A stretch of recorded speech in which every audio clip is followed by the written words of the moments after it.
Bonjour à tous, je vous retrouve aujourd'hui pour vous parler d'un magazine que j'ai acheté il y a à peu près un mois, qui est le hors-série de Lire et qui parle de Tolkien, donc le grand maître de l'imaginaire, le fameux auteur du Seigneur des Anneaux. Donc le magazine trace un petit peu sa vie, ses œuvres, il retrace ses œuvres, les multiples adaptations qu'il y en a eu.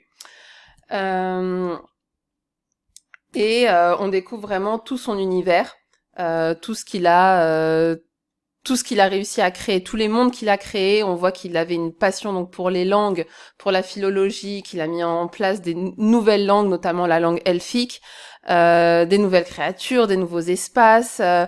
Il a vraiment mis en place une cosmogonie spectaculaire et c'est ce qui a vraiment retenu mon attention.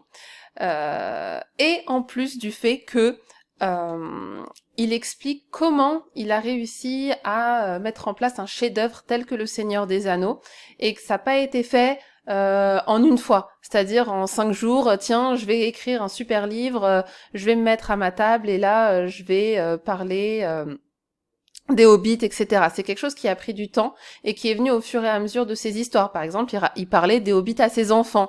Voilà, c'était quelqu'un de très créatif et qui, au fur et à mesure des années, etc., a imaginé les hobbits, les conflits au sein de la communauté de l'anneau, etc., etc. Et donc, au fur et à mesure du temps, ces personnages ont mûri, ils ont été explorés des contrées, etc. Voilà, et ce que j'ai trouvé intéressant, c'est cette façon de concevoir une œuvre, c'est-à-dire que on y va petit à petit. On peut d'abord présenter un personnage et après un deuxième, etc., etc. Un univers et petit à petit, le roman se déroule et on arrive à quelque chose d'abouti. Et c'est ce que j'aime parce qu'il y a beaucoup de personnes avec qui je discute et qui craignent cette page blanche, qui disent oui mais je sais pas par où commencer, j'ai des idées certes mais je ne sais pas comment les mettre en place et je trouve que la lecture de ce magazine a beaucoup répondu à ces questions et pour vraiment centrer l'idée sur commençons petit et allons vers le plus. Donc au fur et à mesure des lectures, etc., de votre imagination, il faut pas se bloquer, il faut pas se dire ah oui mais là je vois pas comment je vais faire ci, ça, ça. Non, on fait d'abord un petit personnage. On l'améliore avec le temps. Au début, on peut parler de son physique et puis on améliore ses caractéristiques morales, etc., etc. On parle de tout ce qui nous vient en tête tout ce qui nous inspire, et puis ça peut évoluer avec le temps, on peut revenir de toute façon, rien n'est figé. Donc voilà, c'est ce concept-là que j'ai trouvé très intéressant. Et aussi, pourquoi acheter ce magazine, donc en dehors de tout ce qui est univers inspirant, source, voilà, vraiment c'est une source d'inspiration pour moi Tolkien, bien que je ne sois pas une grande fan complètement voilà qui me lève à 6 heures du mat s'il y a un nouveau film qui traite du Seigneur des Anneaux. C'est quand même un maître de l'imaginaire et ça je respecte beaucoup cet homme pour ça et pour tout ce qu'il a mené à bien. Euh, pourquoi j'ai vraiment acheté ce magazine, c'est aussi parce qu'il y a une exposition actuellement à la BNF qui aura lieu jusqu'au 16 février et que malheureusement, je pourrais pas m'y rendre. Donc, je me suis dit que c'était ma façon à moi de participer et de pouvoir un petit peu quand même davantage connaître Tolkien. D'ailleurs, en passant, l'exposition a l'air très riche parce que il y a à peu près 300 pièces qui sont présentées, des manuscrits, des dessins, des aquarelles, des cartes, des tapisseries. Donc ça donne envie, voilà, pour ceux qui sont sur Paris ou qui peuvent s'y rendre. Vraiment, ça a l'air d'être une exposition euh, très intéressante de cet homme qui a été professeur à Oxford, passionné de philologie. Alors, ce que j'ai aimé découvrir, c'est le monde imaginaire qu'il a construit, mais qu'il a construit en se basant quand même sur des éléments du réel.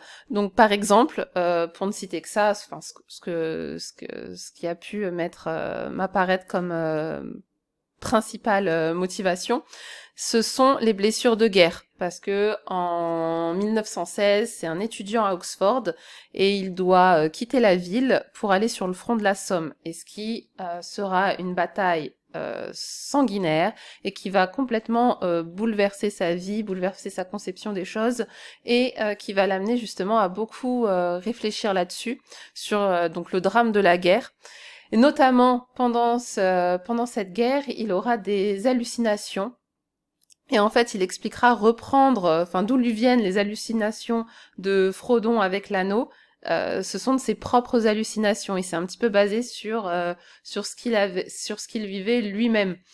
En dehors de la guerre, il y a le contexte omniprésent de la destruction de la nature par l'homme. Donc, on le voit. C'est fortement marqué avec la population des arbres, etc. C'est à travers ses œuvres, donc Tolkien nous fait passer un message fort qui est marqué contre l'industrialisation, en tout cas l'industrialisation sauvage. Et voilà ce qui m'a marqué. Donc moi, ce que ça m'a inspiré beaucoup, comme je vous disais au début, c'est que donc on peut mettre en place le fantastique pour exorciser certaines douleurs. Donc c'est ce que j'ai beaucoup retenu de la lecture de ce magazine, comme par exemple le fait d'exorciser donc une créature ou une personne qui nous a marqué dans notre enfance, adolescence, voire un peu plus jeune, où il y a peu de temps, et qu'on la voit mais de manière fantastique, qu'on se l'approprie mais sous un angle différent.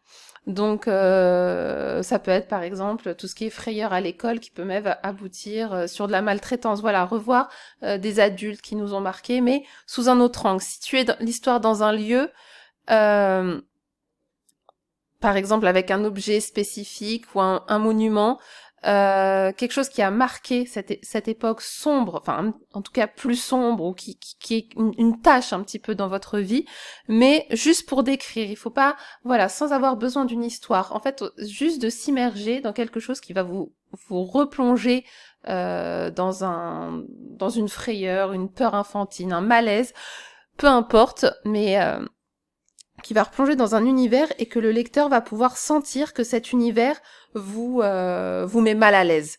Et je pense que le fantastique, donc le fait de se servir de personnages de contes ou du fantastique, c'est très très utile et ça permet de voir les choses différemment.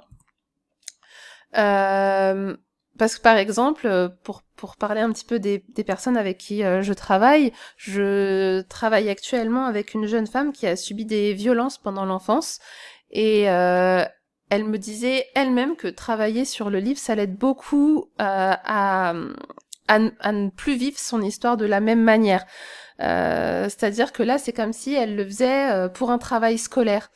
Donc elle raconte son histoire, elle réfléchit à la structure, donc c'est moi qui m'occupe de la rédaction, mais c'est elle qui va me guider, elle me raconte, elle revit comment ça s'est passé, puis c'est elle qui va me dire ah non, là je voudrais que ça là non, ça s'est pas passé à ce moment-là, là on va le mettre ça s'est d'abord passé avant et puis là il y a eu ça après. Donc vraiment elle restructure tout ce qui lui est arrivé. Mais elle le revit de manière plus détachée, puisque c'est pour un travail, entre guillemets. Donc elle le fait avec plus de froideur. Et par exemple, ce qui m'a marqué, c'est que les premières fois qu'elle me parlait de son histoire, elle n'arrêtait pas de pleurer, elle n'arrivait pas à aligner 2 phrases à la suite. Et maintenant, elle est complètement détachée. C'est comme si elle s'observait à travers un miroir. Et donc l'écriture, c'est ça, c'est que ça lui a permis d'avoir un regard plus froid. Donc paradoxalement, finalement, elle s'est plongée, on se plonge dans notre propre histoire, et la plume, le fait de l'écrire, c'est comme un bouclier, ça vous protège. Donc c'est sûr que ça fait souffrir, mais on devient, à travers ce qu'on écrit, plus maître de ce qui s'est passé parce qu'on choisit aussi la façon de le raconter. On choisit comment on va exprimer ses souffrances, sur quel point on va insister.